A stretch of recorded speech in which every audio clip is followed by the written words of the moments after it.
You're enough. You're capable. You're successful.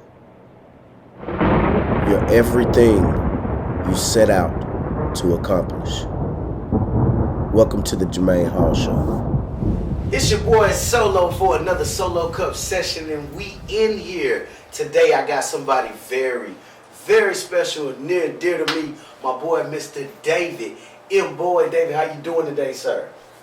In love and blessed. Blessed is the word indeed. I want to say I love all of you out there that are tuning in. I know for a fact it takes time out of your day to even bless us with your time, so we are appreciative 100%. Collective Conversations is mainly about the deep talks that couples and single people who are dating, you know what I'm saying, they stray away from these conversations. They don't talk to their partners as often as they should. Sometimes they feel like they can handle it by themselves. They don't want to bother the significant other, or it's just a man's man.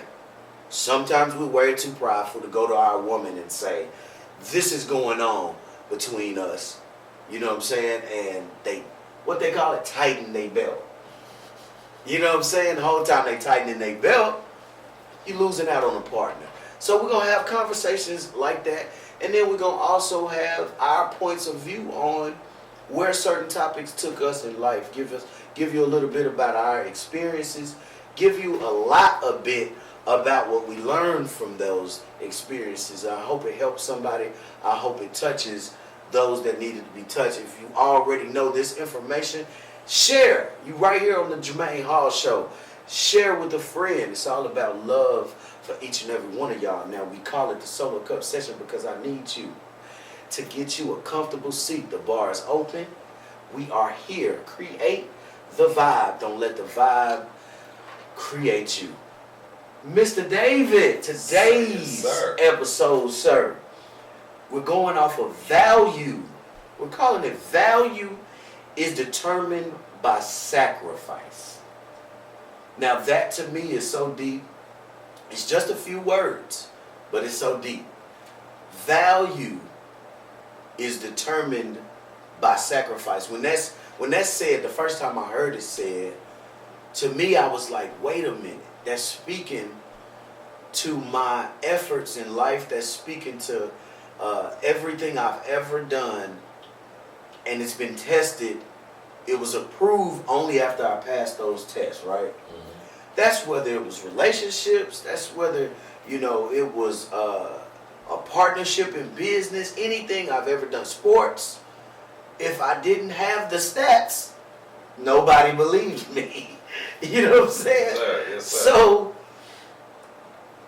you yourself in life, period, should pay attention to the value you place on things, because if you are not willing to make that sacrifice, which is why you shouldn't envy what somebody else got, that car, that house, that woman, that man, you shouldn't envy what somebody else got, because guess what? You don't know what type of sacrifices they had to make to acquire those things. I don't think most of y'all want the problems of the neighbor next door. I got my own issues. What about you? Man, what you said. I don't want nobody else's problems. You feel me? So, David, we're going to get right into this thing, man. Sacrifices are seen in a negative light more often than a blessing. Why do you think that is? Do you even feel like sacrifices are seen in a negative light before they're seen as a blessing more often than not? I think sacrifices are seen in a negative light because more often than not, when you're dealing with sacrifice, you're also dealing with two parts. You're dealing with what you're sacrificing for, mm-hmm. and what you're sacrificing to. Okay. So the problem is more often than not, sacrifices are one-sided. Mm. So if I'm dealing with somebody that I'm having to give something to, I often have to look at what am I receiving in return. Problem with sacrifices, they're so one-sided that you're giving more than you're receiving. And so without compromise, sacrifice is often dead. But we'll talk about that We'll later. talk about it now. I got all evening for you, sir. Let's get to the good parts of sacrifice first. Let's Come on. talk about that. Okay, so before we go there, we're gonna talk about the pros and cons of what we think sacrifice and all of that is. For me, the reason I used to think that sacrifice was a negative thing is because I didn't want to do the work. Okay. First, I had to understand who I was character-wise. So if I see that job title or that girl I want, you know what I'm saying? Then I weigh the options of the work that has to be done. I was like, oh, I ain't got time for all that. You see where I'm going? So with that being said, I didn't want to do the work. Ladies and gentlemen, you have got to want to work. You've got to want to do the work in order to achieve the prize. Here today, I'm sure you can attest to this. We believe the generation now don't want to do nothing. Well, they It's don't not want to do true. nothing because It's not true though. It's not a blanket statement. But Okay. we make that blanket statement a lot because of technology. Made things easier than when we was coming up. well, I mean, part of that is that we're comparing the generation now to the generation that came before them. We're comparing them to us, Mm-hmm. and we can say easily, "Oh, y'all don't work for nothing," Yeah. because Our parents told us that.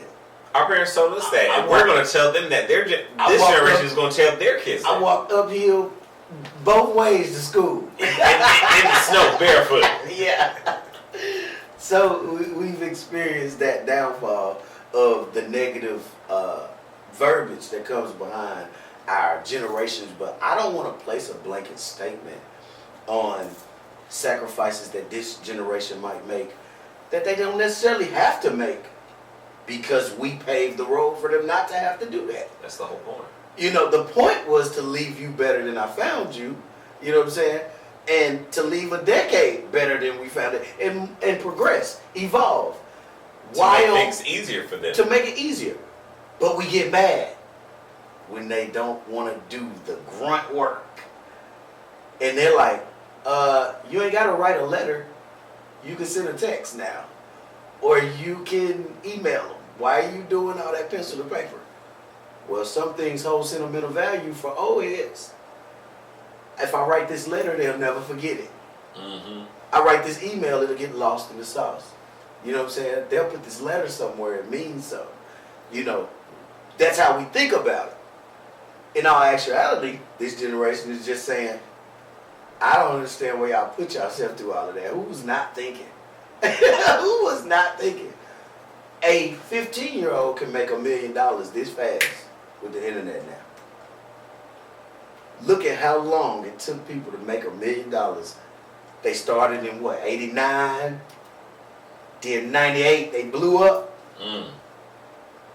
And now, overnight, you could be a YouTube star or any other platform. Gaming.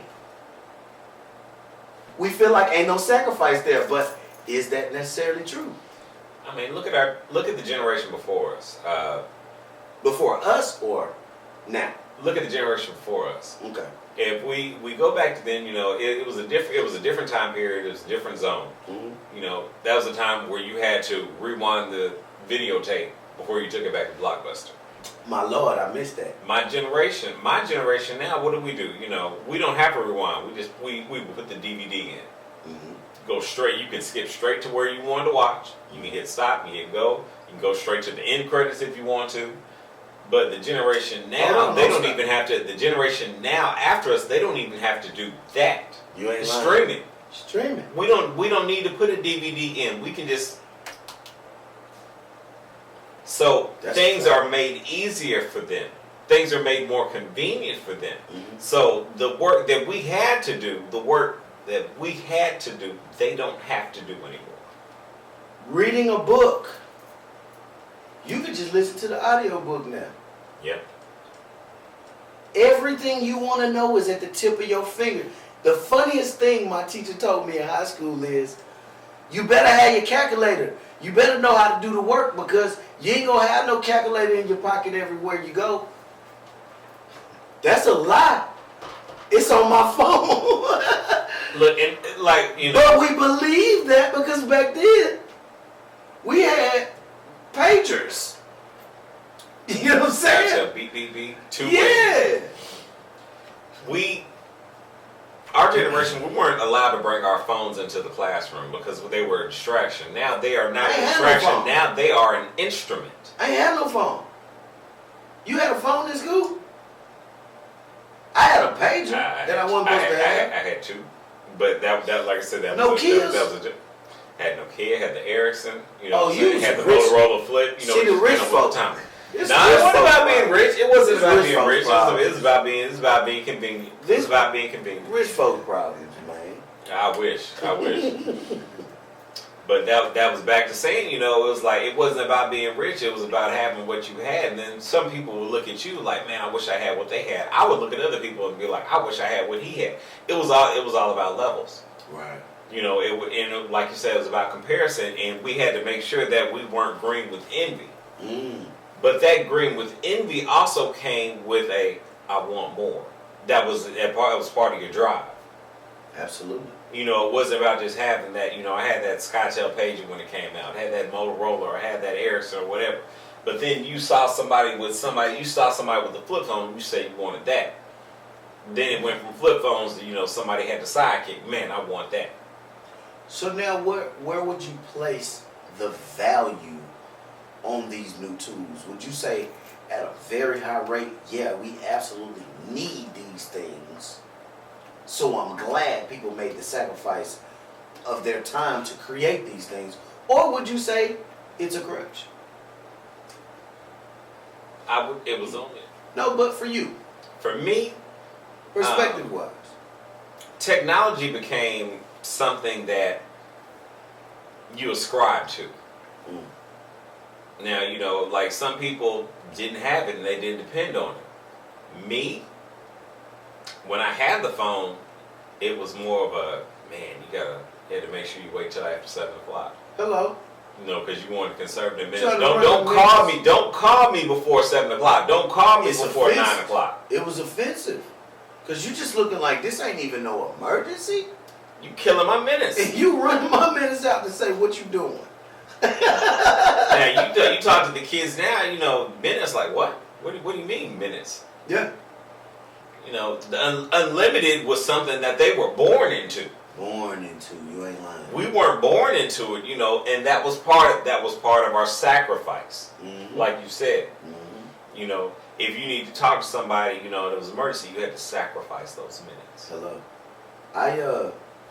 When I think about technology, things that I've seen, things that I didn't have, things that I have now, I'm more appreciative of these gadgets and gadgets that we run around with now. But some days I do things the old-fashioned way because it instills in both me and my children work ethic. I take some things out of their way to show them that, hey, just because you got the shortcut doesn't mean I'm going to cheat you out of the absolute way. Like making cornbread. Okay. Yeah, we got the quick box stuff, mac and cheese, yeah. All kind of stuff come prepackaged and ready to go. But when mama or grandma or granny, whatever name y'all put on her, put you in a position to teach you that recipe, hey, listen, the sacrifice of them hours of learning that recipe and then the deliciousness on the other end of a finished product means way more than opening that box and just microwave. I mean, you got the Jiffy. You know what I'm saying? You know, when people time enjoy to Jiffy. up that I'm Jiffy. not a cornbread eater. I'm not a big bread person. Understood. So I wouldn't be able to tell you what Jiffy is like. Never had it. Yes, I'm this old, never had Jiffy. But let's break that down a little bit. You know, you got your Jiffy cornbread, then you got your grandmama's hot water cornbread. Then you got that skillet cornbread that's made of cast iron. Yes, Lord. You know what I'm saying? It's different. You know, when you got somebody that makes you that cast iron cornbread, My point it is, hit different. my point is, if we don't pass down these long processes of a homemade product to the kids and just let them have the microwave era, I believe we're cheating them. But is it really cheating them though? So we're cheating them on the process of survival, but are we really cheating them because, are we saying technology is a crutch? I say technology is a crutch most times, and it's ruined more lives than it helped, I believe. Look at what just happened. What just happened?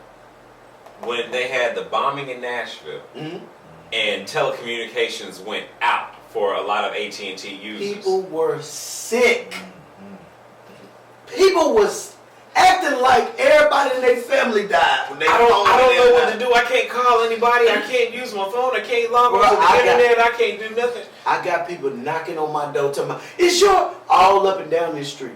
Your internet out? Is your phone off too? Oh my God!" And I'm up there like, "Y'all phone ain't never been off." But look at what happened, like you just said. what did that force people to do? They went outside. I walked to my partner crib to make sure it wasn't just my crib. Because before, I'm going to tell you this truth. Y'all don't know where I stay, so I can say this. My neighbor was supposed to get cut off, but they cut me off. So I had to call them and ask them, "Hey, why y'all turn my..." And they was like, "What's your address?" Gave them my address. And they was like, "Oh, no, that was supposed to be next door." So this time I said, okay, I know they ain't doing this every month. Let me walk down the street. "Hey, is y'all stuff off?" My partner was like, "Yeah, everybody's stuff off, but, this, that, and the third." I didn't know nothing about the bombing. I slept all the way through that. I had stayed up till the wee hours of the morning doing my thing for this. You know what I'm saying? So I slept through what actually happened, so I didn't know why my stuff was off. I just wanted to make sure it was legit. Yeah. But the amount of panic surrounding just a couple of days of no internet, no phone, I sat back and thought to myself, I can't let my kids be in panic mode over something they can fix and be comfortable in. That's why I say I think it's a crutch. Because you can operate outside of these things. We absolutely communicated well in the 90s without these things. We found everybody we needed to find. We got every message through, and it wasn't by pony. You know what I'm saying? We walked, skateboarded, rode bikes, and even caught the bus or caught a ride to everywhere we needed to be. And we was there on time, fresh to death, right or wrong. What you said. So I know that we can operate outside these things effectively. You know what I also found out? You can't end up in a lot of the wrong places without these things. What did we have back then? I went on my computer, typed it up, MapQuest, printed out the instructions. You gotta drive with that paper map. With that paper map, you better not miss an exit. Even back in the day, before the internet, before MapQuest, they had these big ass atlas books. That's what I These MapQuest. You had to look in the book and you had to chart out where you were going before then. That's what I did, and wrote it on an envelope, back of an envelope. Yeah. You know what I'm saying? Exit. What's it called? Exit from here to Killeen, Texas. Every exit, and I got there safe and sound in the 12 hours it told me it was gonna take. I ain't print out my man had no computer in the house. We had a floor model TV. That's how much updated we was. Look, the floor model TV that didn't work with the TV on top of that did. And the house phone with the cord that stretched all the way to the mailbox. Look, we ain't gonna talk about that. We ain't gonna talk about the day where we got that cordless phone. I'm trying to tell you. The antenna and just sit like that. Man, no. You better not poke somebody's eye out and turn around real quick. I'm trying to tell you. Sacrifice. I think that we can sacrifice all this technology and still be okay as a people. Now, if you did, you wouldn't have a choice. You had to make do with what you had. So when that internet went out, what did people do? They went outside. Man, that'll make us depend on each other again. They drove around. They drove to where they had to go rather than just getting on the phone and FaceTime. Now, on the flip side, I place a lot of value on this internet thing. Simply because, one, I could reach so many people I've never met in my life. So many good people out there you could network with, learn something from, build with, that I've never met in my life. I'm single. You can go online, meet the woman of your dreams in Argentina. A place you ain't never stepped foot in, and me being black, I don't like to be cold, so you gonna have to come down here, baby, but we can visit. You know what I'm saying? I place value on these gadgets and gadgets because of its reach in such a short amount of time. But I don't need it. I'm pretty sure the moment I'm ready to date again and get married, all I gotta do is be pumping some gas. I meet women on off when I ain't thinking about it. I never meet them. When I'm looking to meet a woman, I never found one. Ever. It's never worked like that my entire life. I never had it happened on coincidence, on instance, on happenstance. It's like that thing you lose. You can look for it all day. The moment you sit down and quit looking, it's right there by your foot. Like somebody just waited for you. Waiting for you to sit down and just placed it right there. That's exactly how it is. It worked for me in the female arena. So I place a lot of value on these gadgets and gadgets, but I also think that they're a crutch. And they distance us. They keep us away from each other. The conversations that we go through with each other through text has no bearing on tone. It can't tell you if I'm emotional unless I capitalize it and put the screaming emoji. You know what I'm saying? And then if you're not in tune with emojis, you like, why are you writing in all the big letters I can read? You won't even take it serious. I may be about to do some harm to myself, and you read it, and because you're busy, you skim the text, because we know ladies do this. You skim read it and said, bruh, you good? You need to pull up. If you don't get nothing back right away, you put the phone down, keep doing what you thought was important, right? Right. You have people now that really don't want to talk to you. We make convenience goes so far now. Don't call me, text me. Hey, listen to me. You just made a point I want to tell these ladies. How in the world are y'all online daily, or in your friend's ear, or in your homie ear, telling people, I can't wait to meet a good man, but you don't want to talk to me? You want to text me to death. I didn't like writing essays in school. I was good at it. I didn't like it. I don't want to write you an essay about who I am. I could misspell a word. You judging me off that. Even though they got autocorrect, the phone don't pick up everything.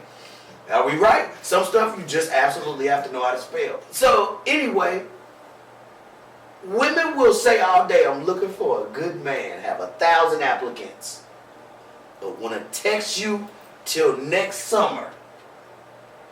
You like, I don't want to stay on this phone. You need to tell me what kind of trauma you got going on in your life so I can know if I'm going to ever meet you, or is this really you? I don't even know if it's you on the other end of these texts. Maybe, but you're never going to know. Oh, I will.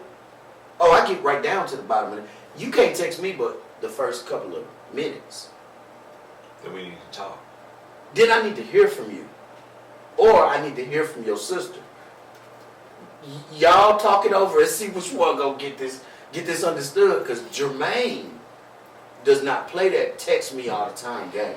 Now, if we both busy people, we done met, we've established a rapport, absolutely I text you every now and then, but I still need to hear from you. Being personable is serious to me. You know what I'm saying? Or, they want to text you 20,000 times before, and not even just hearing from you. At some point, I need to meet you. At some point, I need to see you in person. Well, see, I don't need to see you from a camera angle. We got you FaceTime. take from this. We got FaceTime. That's what I mean by I need to hear from you. I don't hit the call button. I hit the FaceTime button or Google Duo. We finna video chat. Because I need to know I ain't talking to Chad and he playing with me through text. You see what I'm saying? Or I need to know you ain't put your granny on the phone with the sweet voice. 'Cause we know some terrible looking human beings, which I love each and every one of y'all. Ain't nobody ugly. It's somebody for everybody. I'm just saying unattractive to my eyes. That sound amazing on the phone. I need to see you. I need to lay eyes, later on lay hands on you. You understand me? That's how I go there. I got laws. They got standards. I have requirements. You know what I'm saying? If I'm going to respect your realm, please meet me halfway. Compromise. You said it earlier. Compromise. So moving right on. Comfort versus sacrifice. The pros and cons of each. What's the pros and cons to you when it comes to comfort? Comfort zones, rather. All right. We're talking about sacrifice. We're talking about comfort. The problem with sacrifice is at some point it is going to be uncomfortable. You're going to come out of your comfort zone because you're going to have to come out of something that you are willing to bring to the table. So period, comfort comes with hand in hand sacrifice. Uncomfort Uncomfortable. Gotcha. comes with sacrifice. Excuse me, uncomfortable. Yeah. We don't necessarily talk about religion, but We can. We talk about anything on my platform. Let's go. all right. Except promoting anything negative. All right. One thing that I experienced when I was going to church. Okay. I don't say that I'm not going to church now, but you know, with COVID, You're there not are on trial. there are some things that you know you've sacrificed. You're not on trial. We're not. But judging. when I was going to church, one thing that I always said is that if I am comfortable in a church, then there's something wrong.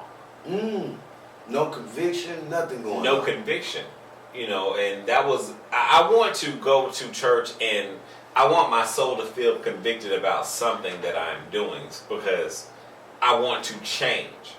You know, I don't want to go to a church and sit there and then just be comfortable all of my life, and then it lets me know that A,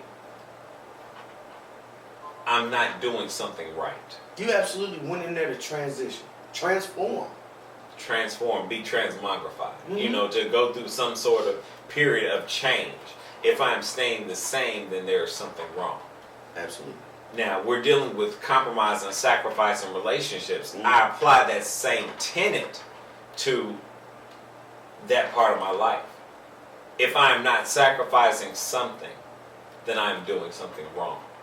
If I'm not feeling uncomfortable in what I'm doing, I'm not changing, there's something wrong with me. I say there's no elevation without being uncomfortable. Everything outside of your comfort zone is absolutely what you've been dreaming of. The next level, the next dimension, however you want to label it. I always say, the moment I get comfortable, I know I'm not doing enough. I'm not doing enough the moment I'm not nervous about tomorrow. I'm not in my mind going over it 5-6 times saying, this is what I got to do tomorrow. Well, the moment I'm relaxing and my brain is completely turned off, which is almost never, I know that I skipped a day of being productive. I know for a fact I skipped a full day of being productive, which hasn't happened in a long time. I had to learn, I say about 3 days ago, that it's easier to do the work than it is to worry about the consequences of not doing the work. Comfort is dangerous for 2 reasons in my life. The moment I get comfortable sitting in this chair, interviewing people, having a conversation with the masses, the moment I get comfortable, now I'm just letting anybody come on here. Now I'm just letting anybody come on the platform and ruin a legacy I'm trying to build, right? The moment I have people to come on here and challenge me, though, every time out. Now, when people hear the word challenge, they always think that person is dead against you, right? But when you're challenging my thinking, what you're doing is forcing me to either do my research or to think outside of the box even further than I already have. And I want to be pushed to every limit. Every extreme of positive thinking. Let's You know what I'm saying? examine that for a second. Okay. You know, we have argument. Yep. You know, let's talk about argument culture for a second. We're talking about sacrifice, but I want to bring it to argument culture just for a second. You can do it however you want to. This is what something, when I used to teach argument culture, the one thing I had to stress to people is that an argument doesn't involve two people. An argument is simply one person's point of view. The problem with that is that most people look at arguments as disagreement. There are two different things. A disagreement involves 2 points of argument. Your argument versus mine. Now sometimes we will have the same argument, and that's when we come to a point of understanding. Now sometimes you have two people that have two different arguments and two different points of view. Opposing arguments is what we call a disagreement. Now, when you're dealing with sacrifice, when you're dealing with arguments, the one thing is that your argument's over here, my argument is over there. Come to a compromise. A compromise is when I bring my argument, you bring your argument, we come to a certain point of agreement. Arguments, agreements, disagreements. Now, the last point that I want to bring to that is that sometimes we are not going to see eye to eye. That's a fact. Who got the bags? I want the cash. Hit my line. Shawty, you bad. I need a dime. Hit my line. You got me mad. I keep the trash bags. Money in glad bags. I want it bad, and I want it fast. Who got the bags? I want the cash. Hit my line. Shawty, you bad. I need a dime. Hit my line. You got me mad. I keep the trash bags. Money in glad bags. I want it bad, and I want it fast.